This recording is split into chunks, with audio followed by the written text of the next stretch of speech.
Welcome to শতাব্দীর রান্নাঘর। আজকে আমি একটা ব্লগ নিয়ে চলে এসেছি। আমাদের যোগা টিচার মানে যোগা দিদিভাই যুথিকা ম্যাডামের বিবাহবার্ষিকী উপলক্ষে উনি আমাদের যোগা গ্রুপের মেয়েদের নিমন্ত্রণ করেছিলেন ওনার বাড়িতে। ছোট্ট একটা সান্ধ্য ভোজের আয়োজন করেছিলেন। খুব সুন্দরভাবে পুরোটা হয়েছিল, সেটারই আজকে আমি একটু তুলে ধরার চেষ্টা করেছি আপনাদের সামনে। আমরা খুব আনন্দ করেছিলাম, ভীষণ আনন্দ হয়েছিল সারা সন্ধেটা। তারপরে টিপটাপ বৃষ্টি পড়ছিল, আমরা একটু আটকে গেছিলাম, তার জন্য আরও বেশি মজা হয়েছিল। এর বিবাহবার্ষিকী আমাদের যোগা দিদি ভাইয়ের, সেই জন্য আমরা যাচ্ছি। আমি এদিক থেকে বেরিয়েছি, ওদিকে আরও সবাই আসছে আস্তে আস্তে। আমরা নিজের বাড়ি থেকে বেমানান রূপ বেরিয়েছিলাম, তারপরে একসঙ্গে দিদিভাইয়ের বাড়ির নিচটাতে জমায়েত হয়েছিলাম। বিল এসেছে এসে প্রত্যেকে, সব আমরা জমায়েত হয়ে এসি বিলের আলোচনা হচ্ছে এখানে, সবাই সবার জন্য দাঁড়িয়েছিলাম। সবাই এলে পরে আমরা সিঁড়ি দিয়ে উপরে উঠে যে আমরা ছাদে যোগা করি তার যে চিলেকোঠা রুমটা আছে সেখানে আমাদের অনুষ্ঠানটা হয়েছিল। সবাই মিলে সিঁড়ি দিয়ে উঠে সেই তিনতলার চিলেকোঠার ঘরটাতে আমরা গিয়ে বসেছিলাম। এই ঘরটা আমাদের খুব প্রিয়, কারণ যখন বৃষ্টি হয় আমরা যোগা করতে যাই এই ঘরটার মধ্যে আমরা সবাই শুধু যে আমরা যোগা করি তা নয়, আমরা সবাই মিলে বেশ সুন্দর করে গল্প গাছাও মাঝে মাঝে করি, মাঝে মাঝে আমাদের সান্ধ্য ভোজের আয়োজনও হয়, বেশ ভালো লাগে একটা। হ্যাঁ, আজকে যোগা করে দেখাতেই হবে। এই যে আমরা দিদিভাইয়ের সম্মুখে চলে এসেছি। এই আমাদের দিদিভাই খুব হাসি খুশি মিষ্টি একজন মানুষ, খুব যত্ন সহকারে আমাদেরকে শেখান। দাদাভাই নিচে ছিলেন, ওনাকে আমরা দেখাতে পারিনি, আমরা উপরে একদম পৌঁছে গেছিলাম। দাদাভাই একটু লাজুক মানুষ, তাই ওনাকে আর ভিডিওতে ক্যাপচার করিনি। তো এখানে আনন্দ করেছিলাম, প্রত্যেকে শাড়ি পরে এসেছিলাম। একজন খালি এসির বিলের এত হিসাব হচ্ছে কেউ বুঝতে পারছে না যে কি কথা গল্প আরো তো যাই হোক, পোশাকে কিছু যায় আসে না, আনন্দটাই আসলে বেশি সুন্দর ভালো।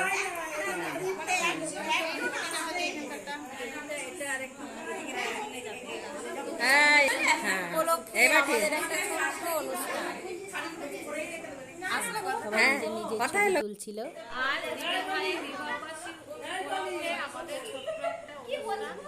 আমরা সবাই অংশগ্রহণ করেছি, আমাদের খুব ভালো লাগলো।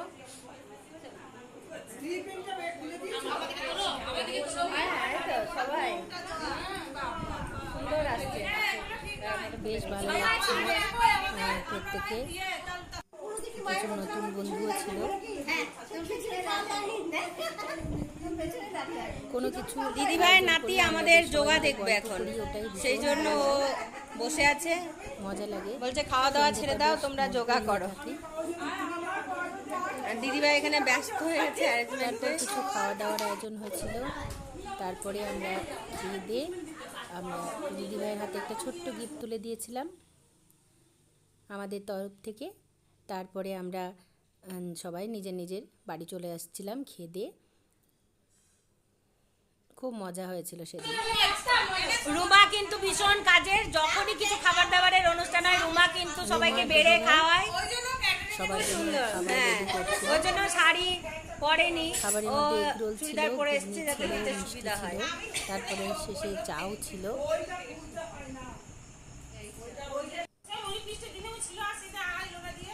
দিয়ে চলে গেছিল, তাই সেই ফটোগুলো ছিল।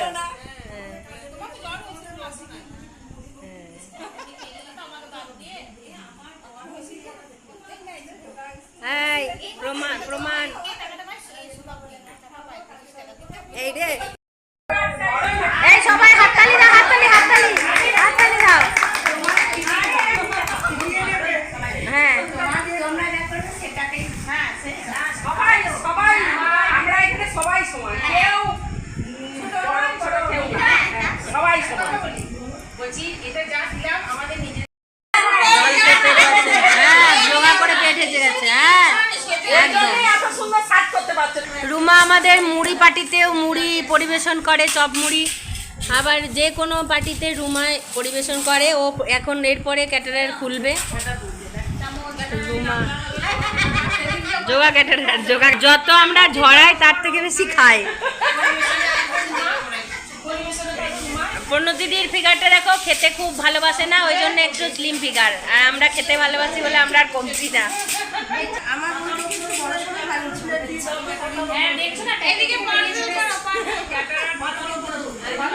দিদিভাই দেখেছে নিজের হাতে কিছু বানিয়ে খাওয়ায়, ওই জন্য ঘুগনিটাও বানিয়েছে।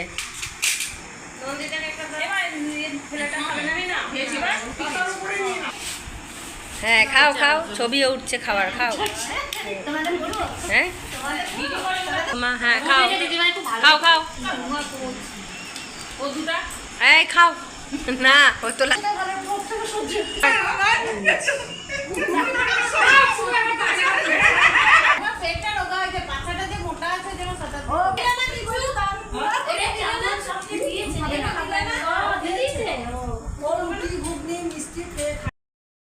আছি, ওই জন্য দুটো মিষ্টি বেশি খাচ্ছি, বেশি খাচ্ছি না। যদি ডায়েট না থাকতো তাহলে 3-4টে আমি সাঁটিয়েই দিতাম। যখন আমার 3 বছর বয়স তখন আমি 8টা মিষ্টি খেতে পারতাম। তাহলে এখন এই দুটো কি কোন ছাড়, আর 10টা মিষ্টি আমার কাছে ব্যাপারই ছিল না।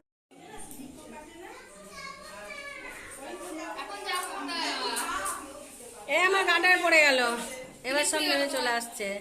And of the day. Hi, হ্যাঁ কোনো দিদি টাটা করো, টাটা করো।